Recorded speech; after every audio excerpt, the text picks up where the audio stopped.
Don't marry old Borga, part 2.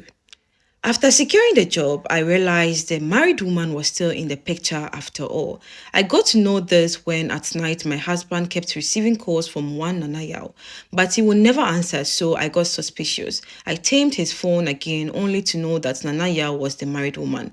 I called her in front of my husband and said, I think it's time that her husband also knows that she is cheating with mine so that she can enjoy the peace I have been enjoying in mine and know how it felt like.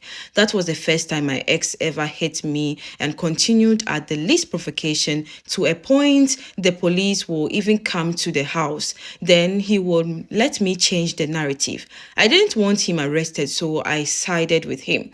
He had numerous relationships aside the married woman, which I began to be afraid of contracting illness. I see these ladies claiming him on their statuses, profiles, and others sending engagement lists to him because he claimed he was single. I have had few confrontations with them, so they have my contact. Some were told I was a side chick until they saw my wedding photos. My husband travels to Ghana 4 times in a year just to have fun and return empty handed while I was working to pay the bills. He would borrow money from me saying he owned some people only to see his bank statement that it was transferred to the married woman or some of these girls in Ghana. Our work pattern is such that I work from 8 in the morning till 6 while he worked from 6 p.m. till next day. So these were his prime times to prove to the woman he was single. So they believe him because there was no sign of a woman at home when they do their calls. When I complained about his behavior, he would tell me if I cannot deal with that, I should go back to Ghana and beg to get my job back. I did call my previous boss to help me get my job back because this wasn't what I bargained for. I had a very good and secure job. My boss said there was no more vacancy, so I should continue to endure.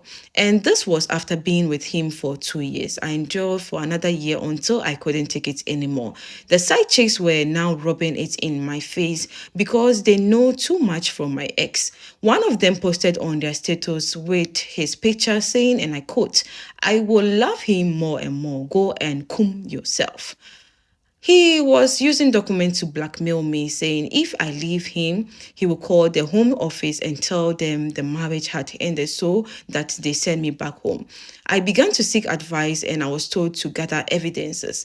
I had few recordings of him hitting me and pictures of him and ladies in Ghana that he would do video calls with and screenshot them when they were naked. I gathered all and sent it to the lawyer to review. I left him after 3 years of being together in the UK.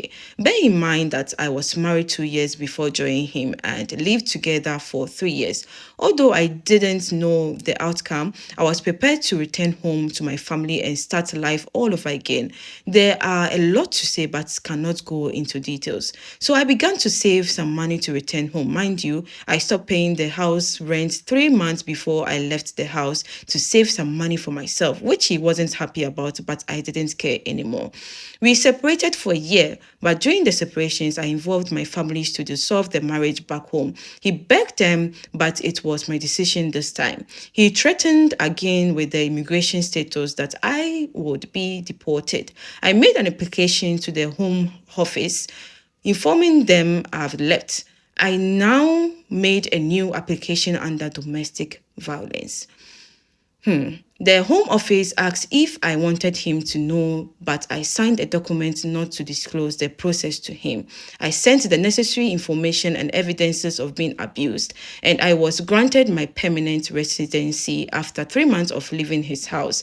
I kept the news to myself until he granted me the divorce, thinking I would come begging him for renewals in 2023. He still doesn't know I have my residency. He is all over the place telling his story how he brought me to UK and I left him, making me look like the bad one. This is the usual story of when they bring you and maltreat you but expect you to enjoy because they brought you.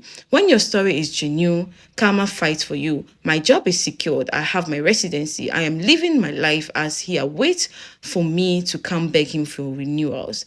In all my struggle, God has been faithful. I am laughing at last. Age is not maturity. Choose wisely. Don't have wasted years.